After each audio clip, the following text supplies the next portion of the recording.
Another round of great news coming out for the Austin real estate market. Let's jump into January's report along with reviewing data from December. Let's jump right into it. So, first of all, the projection. If you are a buyer, expect interest rates to drop because they already are, and home prices to go up. That is normal, right? When home prices go up, interest rates drop and vice versa. Also, the lowest point in Austin market was likely November, December of just last month. And if you don't want to pay for the higher prices, then it makes sense to pull the trigger or make a move now. Unlike the summertime where we expect, yes, many people to move, but prices are going to be more expensive. So if you're trying to get a good deal, again, this is the time before rates go down. Then just refinance your loan in the future. Make it work, right? This way you get the best of both worlds. Sellers going about you, expect to gain more power back. And guess what? Even just in the first 11 days in January, you already have earned some of that power back, which is great because you don't have to just give away all your money. Also, you'll likely stop paying for closing costs, for the full closing costs for buyers, and avoid a deeper reduction. So that is what we're looking at for 2024. Let's go into this even deeper. The three reasons that buyers paused their search over just the last year and a half. One, we know the mortgage rates. That's kind of an obvious, right? It just gets more expensive. Two, inventory, that they didn't have enough. But that wasn't the case for the Austin metro market. We had plenty of inventory to choose from.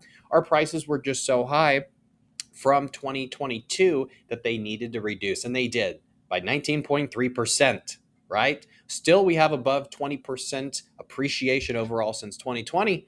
But the last piece is the affordability and home prices. That 17% of the market just said, hey, look, even right now with the lower prices in the homes and higher interest rates, it's just not affordable. So here's some other cool data. We know that we now forecast 3 consecutive cuts in March, May, and June to reset the policy rate from the level that Powell has recently taken to describing us as well into restrictive territory rather than just restrictive. So that means the Fed is expected to reduce interest rates at least 3 times, which is wonderful, indicating about March 2024. Talking about this piece of data with our yield. So I won't make it overly complicated. Just know that right now the spread between kind of like what the average is to where we're almost a full point above the normal.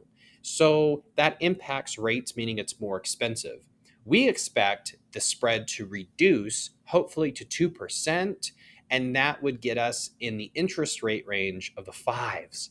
If that happens, there's a mentality of buyers. The moment they see a 5, they think it's a great deal and they come back in hordes, even bigger. So even though rates have already reduced from 8% to 6.3, 6.5%, and if you're an FHA buyer to 5.2 to 5.25 to 5.875, man, wait till the overall market is in those fives.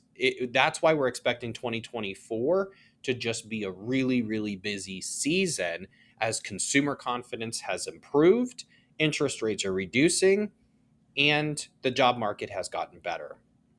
So now let's go into we actually talked about this 19.3% reduction when it comes to the decrease in appreciation since 2022. But again, since 2020, we're up above 20%.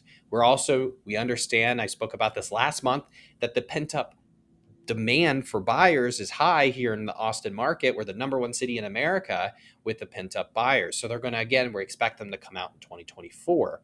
And we also see over the next 12 months, we have this increase of projected buyers to come to the market.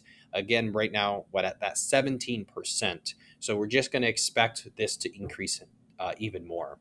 Let's talk about December's numbers. So jumping into it, we saw this is a normal market for November, December, that it takes longer to sell a home. It was 77 days in December, not surprising.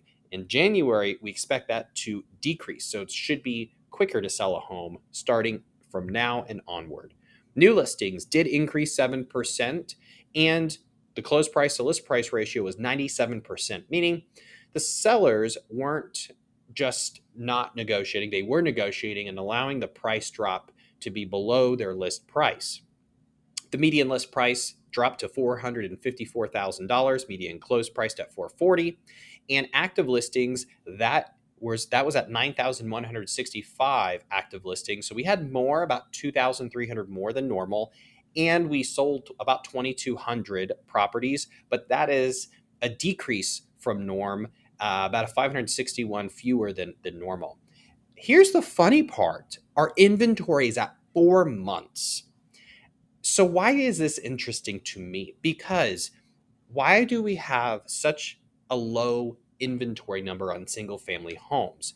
You would assume with the amount of new inventory, the amount of time it takes to sell, we would have like a 6 month inventory, but that's just not the case.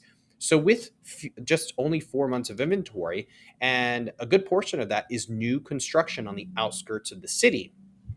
So as we go into summer and this numbers dwindle down, we can expect to see more of the multiple offer situation or offering above the list price possibly happen again.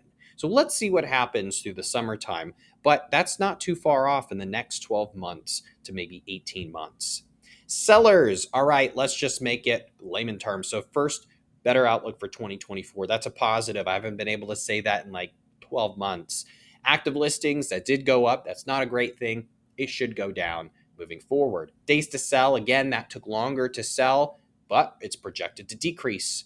More inventory, with meaning more competition, and interest rates, they did decrease, so that's a great thing. More buyers come into the market.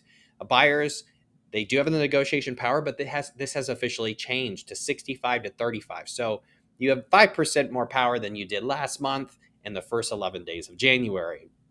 New construction is still such a huge competitor. If you're next to a new build development and you're trying to sell your home, you're going to have a lot of hurt you're going to feel, because they're going to be able to provide just better incentives than you are. And you're going to have to take a deep cut in order to really compete. So we can see that new builds, they're offering like $50,000 off the list price and a 6% seller closing cost credit. That's a lot of money. And then, of course, your selling strategy, it has to be creative in order to sell at the best, highest price. Buyers, all right, so the Austin market's shifting again. We just mentioned that, and it's not in your favor.